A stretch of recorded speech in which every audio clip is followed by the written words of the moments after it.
Private school correspondent పై భౌతిక దాడి చేయడం సరైన పద్ధతి కాదని వడుప్సా హనుమకొండ జిల్లా అధ్యక్షులు సతీష్ కుమార్ అన్నారు. విద్యార్థుల సమస్యల కోసం పోరాటం చేసే విద్యార్థి సంఘాలు దీనిని ఖండించాలని అన్నారు.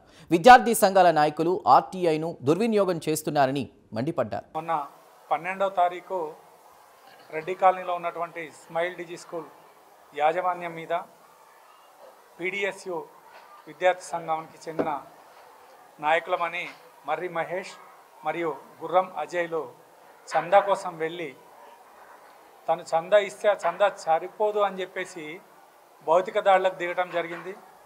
దాన్ని మేము తీవ్రంగా ఖండిస్తూ ఉన్నాము. దానికి ఖండించుకుంటూ తెల్లారి మేమంతా మా విద్యా సంస్థలన్నింటినీ కేజీ టు పీజీ విద్యా సంస్థలన్నింటినీ బంద్ కాల్ఫర్ చేసి మేనేజ్మెంట్లు మరియు టీచర్లు అందరం కలిసి నిరసన తెలియజేయటం జరిగింది. మేము సమాజానికి కొన్ని విషయాలు తెలియజేయాలనుకుంటున్నాము. మా బాధలు కూడా సమాజానికి తెలియజేయాలనుకుంటున్నాము. ఎందుకంటే విద్యార్థి సంఘాలంటే మేము కూడా విద్యార్థి దశ నుంచే వచ్చినాము. మేము విద్యార్థి సంఘాలలో పనిచేసే వచ్చినాము.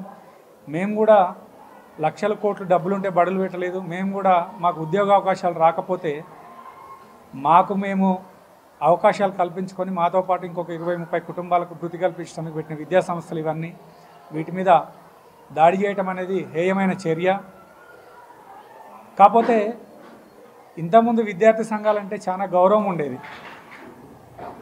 ప్రజాస్వామ్యంలో విద్యార్థి సంఘాల యొక్క పాత్ర చాలా కీలకం.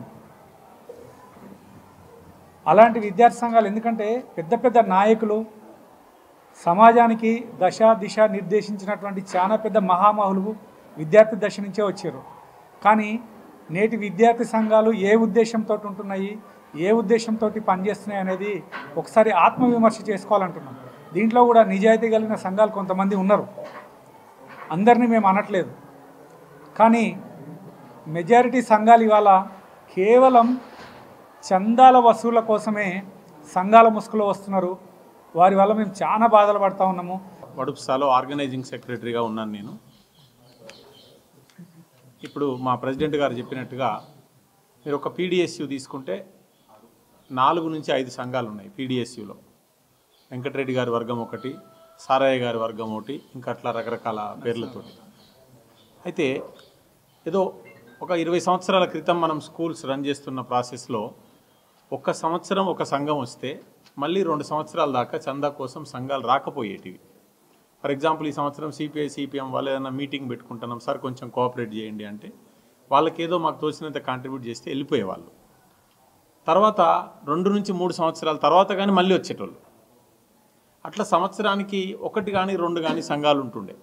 అంటే 5-6 సంఘాలు రికగ్నైజ్డ్వి ఏబీవీపీ కానీ, ఎస్ఎఫ్ఐ కానీ, ఏఐఎస్ఎఫ్ కానీ, తర్వాత ఎన్ఎస్యుఐ కానీ. వీళ్ళు ఎన్ఎస్యుఐ వాళ్ళు దాదాపుగా మా దగ్గరికి రారు, ఏబీపీ వాళ్ళు కూడా మా దరిదాపులకు రారు. బేసికల్గా ఈ ఎస్ఎఫ్ఐ స్టూడెంట్ వీళ్ళు మాత్రమే వస్తారు. వచ్చినప్పుడు మేము చెప్పేది ఈ సంవత్సరం మీరు వచ్చిండ్రు కదా 2 సంవత్సరాలు ఆగిరండి అని చెప్పేది. ఇప్పుడు ఒక పీడిఎస్యు ఒకసారి వచ్చింది, ఓకే, 4 పీడిఎస్యు సంఘాలు 4 పేర్ల మీద మా రాష్ట్ర మీటింగులు ఉన్నాయి, మా జిల్లా మీటింగులు ఉన్నాయి, 500 మందికి భోజనాలు పెట్టండి, 1000 మందికి భోజనాలు పెట్టండి అని చెప్పి 4 సంఘాలు.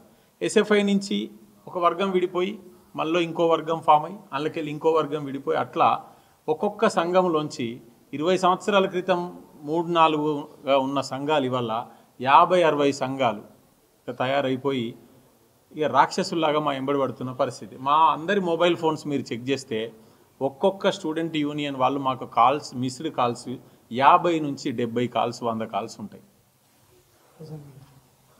ఇవి కాక కుల సంఘాలు. మీరందరూ షాక్ తింటారు. మా దగ్గర ఒక రసీదు ఉన్నది. పోలవరం పరిరక్షణ కమిటీ అని ఒక సంఘం ఉన్నది. దానికి పోలవరం ఆంధ్రలో ఉన్నదా బాబు అంటే కూడా అర్థం చేసుకునే పరిస్థితి లేదు. వచ్చుడు స్కూల్లో కూర్చున్నాడు. పోలవరం